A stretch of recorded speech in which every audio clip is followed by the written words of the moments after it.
Meu marido estava se encontrando escondido com sua melhor amiga, e então ela me mandou uma mensagem dizendo que está grávida de seu filho. O único problema no meu casamento sempre foi a melhor amiga dele, Laura, e quando descobri que ele estava mentindo sobre fazer hora extra no trabalho para poder se encontrar com ela, fiquei tentada a terminar tudo. É claro que pensei que eles estavam dormindo juntos, mas dei o benefício da dúvida ao meu marido e vasculhei suas mensagens. Surpreendentemente, ele não teve problema com isso, e quando eu li as conversas, não havia sinal de infidelidade. O motivo pelo qual ele estava passando mais tempo com ela recentemente era porque estava chegando o aniversário de 5 anos da morte da irmã mais velha de Laura, e nessa época Laura sempre ficava extremamente deprimida. Isso realmente me acalmou, e embora eu estivesse definitivamente magoada com o fato de meu marido não ter me contado a verdade sobre o que estava fazendo, eu consegui aceitar que ele estava apenas sendo um ótimo amigo. Algum tempo se passou, e as coisas ficaram bem, até que meu marido me convidou para o aniversário da mãe de Laura. Eu estava bem com isso, e até animada, porque queria fazer mais amizades femininas e ter noites de garotas para aliviar o estresse do trabalho. Achei que talvez pudesse conhecer algumas garotas lá. Quando entramos na casa, eu esperava uma reunião simples. E então Laura fez algo que eu nunca tinha visto antes em todas as vezes em que ela e meu marido saímos juntos. Ela literalmente correu até ele, feliz, e imediatamente se agarrou ao braço dele, arrastando-o para o jardim sem nem ao menos me dizer oi. Meu marido nem voltou para me buscar ou qualquer coisa depois de ser arrastado. Então fui para a cozinha pedir uma bebida, onde fui recebida pela mãe de Laura. Ela é uma pessoa adorável, e tivemos uma conversa agradável sobre nossas vidas. E ela se certificou de que eu me sentisse bem-vinda. A reunião em si não foi nada de especial até chegar o momento do jantar. Eu me sentei ao lado do meu marido, e Laura veio até mim e pediu que eu trocasse de lugar. Perguntei por quê, já que o único outro lugar disponível era ao lado do tio e da mãe dela. E como o jantar era para a mãe dela, não seria melhor que ela se sentasse ao lado da mãe? Laura respondeu com: porque eu quero me sentar ao lado dele.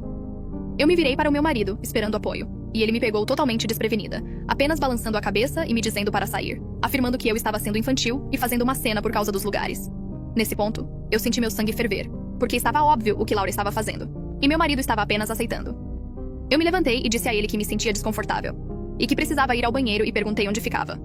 Laura me disse, e eu saí da mesa fazendo exercícios de respiração para me acalmar. Acabei mandando uma mensagem para o meu irmão no banheiro, e ele disse que eu estava com ciúmes e que estava exagerando.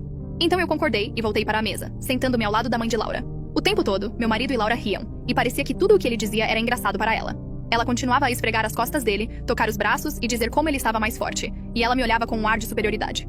O ponto de ruptura foi quando coloquei um pouco de carne no meu prato e ela disse: você vai comer tudo isso mesmo? Eu congelei de vergonha enquanto meu marido e ela riam dessa piada dela. A mãe dela se levantou para me defender, dizendo que o comentário foi inapropriado e que os convidados deveriam ser tratados com respeito. Mas Laura ignorou isso. Ela é muito bonita, magra e malha. Então, vindo dela, esse comentário me magoou ainda mais. Eu me levantei da cadeira, saí pela porta da frente e liguei para o meu pai. Eu disse a ele para me buscar e que explicaria o motivo no carro. Quando entrei no carro, desabei e contei tudo. Ele disse que eu provavelmente estava exagerando, mas que a situação era muito estranha e que eu era bem-vinda para ficar com ele por um tempo. Eu agradeci e voltei para nossa casa. Enquanto me acomodava, meu celular começou a receber uma enxurrada de mensagens do meu marido e de Laura.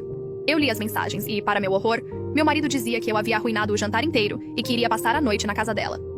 Em seguida, li o que Laura escreveu, dizendo que eu tinha estragado a noite dela por causa do meu comportamento de pick-me. Depois de pesquisar esse termo, fiquei ainda mais irritada porque percebi que ela é a verdadeira definição de uma pick-me. Meu marido chegou em casa por volta das 17 horas, vindo da casa de Laura. E eu imediatamente disse que deixar sua esposa e passar a noite na casa de outra mulher era nojento. Ele começou a gritar, dizendo que eu estava exagerando novamente e que eu precisava de terapia para meus problemas de ciúmes. Por cerca de um mês, meu marido ficou mais distante e frio, e eu pude sentir que nossa briga abriu um abismo entre nós. Nosso casamento estava definitivamente em declínio, e embora não estivéssemos discutindo ou algo do tipo, eu sentia que as coisas estavam muito tensas em casa.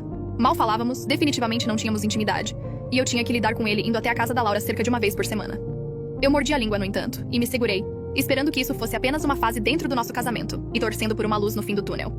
Isso até eu receber uma mensagem da Laura com um teste de gravidez positivo, e uma ameaça dizendo que deveríamos nos divorciar porque o filho era do meu marido. Eu congelei completamente e, honestamente, não sabia como reagir. Meu marido chegou em casa por volta das 18 horas naquele dia, jogou as chaves de lado e subiu as escadas sem dizer nada para mim. Achei isso um pouco rude e subi atrás dele, dizendo que precisávamos conversar, mas ele disse que estava cansado e precisava dormir, o que só me deixou mais irritada, pois eu estava falando sério. Eu estava à beira das lágrimas naquele momento porque me sentia tão negligenciada, mas consegui segurá-las por enquanto. Disse a ele, já na metade da escada, que eu sabia sobre ele e a Laura, e esperava que ele ficasse com cara de culpado, mas para minha surpresa ele apenas olhou para mim confuso. Continuei explicando o meu lado, o texto e o que parecia ser, e ele acabou rindo na minha cara. Isso me encheu de tanta raiva porque eu já tinha aguentado o suficiente. Passei por ele em direção ao nosso quarto, peguei uma mala debaixo da cama e comecei a arrumar as coisas dele. Ele começou a gritar comigo, dizendo coisas horríveis, mas eu não ouvi a maior parte, pois estava chorando descontroladamente e ocupada enfiando todas as roupas dele na mala. Agora você pode assistir a segunda parte pressionando compartilhar. E depois mais.